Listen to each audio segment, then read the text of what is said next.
नमस्कार प्रिय दर्शकों आज पुनः उपस्थित हुआ हूं।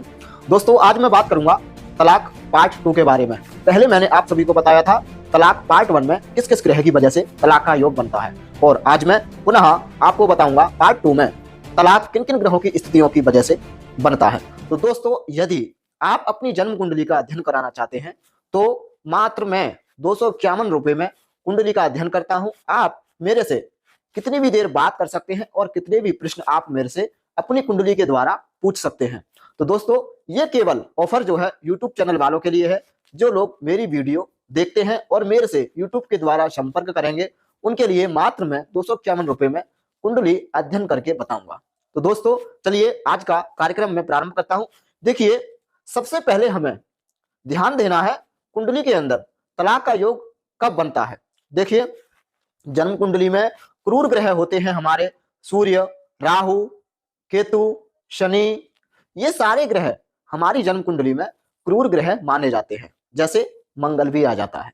अगर ये ग्रह कुंडली के सप्तम भाव में हो या सप्तम भाव से संबंध बना रहे हो, मान के चलिए लग्न में सूर्य बैठा हो, शनि बैठा हो, मंगल बैठा हो, तो भी जातक का तलाक का योग बनता है। या दूसरी बात समझ लीजिए, सप्तम भाव को क्रूर ग्रह ज्यादा देख रहे हो या सप्तम भाव में अधिक ग्रह बैठे हो, अधिक ग्रहों की सप्तम भाव पर दृष्टि हो, तो भी जातक के तलाक का योग बनता है। दोस्तों दूसरा सूत्र मेरा आप देखिए, यदि जन्म कुंडली में मंगल और शुक्र की युति अगर सप्तम भाव में, दूसरा लग्न में, चतुर्थ भाव में, अष्टम भाव में बन रही हो, तो ऐसे में भी जातक का तलाक होता है। अब देखिए इन स्थानों में ग्रह दोनों बैठेंगे तब ही क्यों होगा। अब देखिए मंगल है हमारा पाप ग्रह और शुक्र है हमारा शुभ ग्रह। जब मंगल और शुक्र की युति लग्न में बनेगी तब क्या होगा। देखिए शुक्र मंगल के साथ बैठेगा तो पापी हो गया, और शुक्र का स्वभाव कैसा है, सौम्य स्वभाव है। अर्थात शुक्र जिस ग्रह के साथ बैठेगा कैसा हो जाता है, सौम्य स्वभाव का तो है, लेकिन यहां पर जो है मंगल पाप ग्रह है, तो यहां पर जिस भी भाव को दृष्टि डालेगा तो मंगल की जो दृष्टि होगी वो बहुत ज्यादा प्रभावशाली रहेगी, पाप दृष्टि होगी। अब आप देखिए मंगल लग्न में और शुक्र लग्न में बैठेंगे तो दोनों ही अपनी सप्तम दृष्टि से कहां देख रहे हैं, सप्तम भाव को। और कुंडली का सप्तम भाव हमारे मैरिज लाइफ का भाव होता है। अब यहां पर आप देखिए मंगल और शुक्र की युति चतुर्थ भाव में बन रही हो, तो चतुर्थ भाव से मंगल और शुक्र चतुर्थ भाव में बैठे होंगे। पहली बात कि ये सुख भाव है।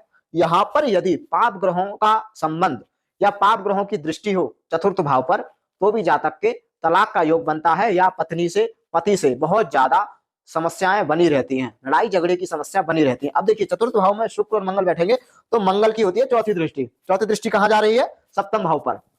तो मंगल यहां पर चतुर्थ भाव में बैठ करके चौथी दृष्टि से सप्तम भाव को देख रहा है। अब हम देखेंगे अष्टम भाव में। अष्टम भाव में देखिए मंगल और शुक्र जब भी बैठेंगे तो ये भाव हमारा दाम्पत्य जीवन का सुख भाव माना जाता है।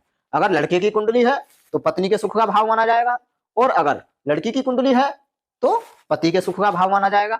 अगर दोनों की कुंडली में मंगल और शुक्र का संबंध अष्टम भाव में बन रहा हो, मान के चलिए लड़के की कुंडली में बन रहा है, तो कहीं ना कहीं जो है उस जातक के जीवन में पत्नी का सुख बहुत ज्यादा कम है, अर्थात कोई ना कोई परेशानी आती रहती होगी। अब यहां पर आप देखिए एक चीज और मैं आपको बताता हूं, मंगल लग्न में बैठेगा तो चौथी दृष्टि कहां जाएगी, चतुर्थ भाव पर, और आठवीं दृष्टि कहां जाएगी, अष्टम भाव पर। दोनों ही भाव कौन से हैं, सुख भाव। जब भी मंगल सुख भाव को देखता है तो दाम्पत्य जीवन में बहुत ज्यादा परेशानी करता है। मैं हर वीडियो में आपको बताता हूं, जब भी मंगल अष्टम भाव को देख रहा हो, चतुर्थ भाव को देख रहा हो, सप्तम भाव को देख रहा हो, तो कहीं ना कहीं जो है जातक के तलाक के योग बनाता है।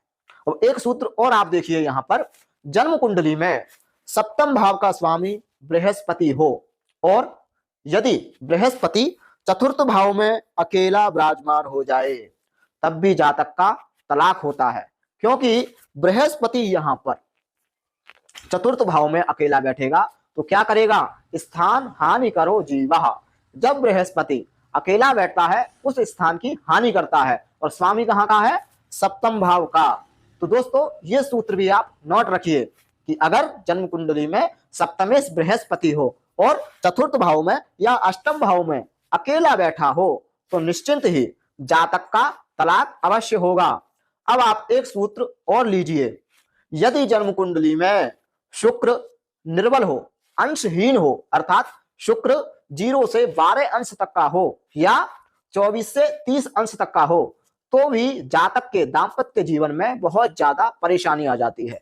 और शुक्र किस किस भाव में बैठा हो, देखिए जन्म कुंडली के सप्तम भाव में बैठा हो, जन्म कुंडली के अष्टम भाव में बैठा हो, या जन्म कुंडली के चतुर्थ भाव में बैठा हो, या जन्म कुंडली के लग्न में बैठा हो, तब ऐसी स्थिति में जातक का तलाक होना निश्चित होता है या बहुत ज्यादा पति और पत्नी में समस्याएं बनी रहती हैं।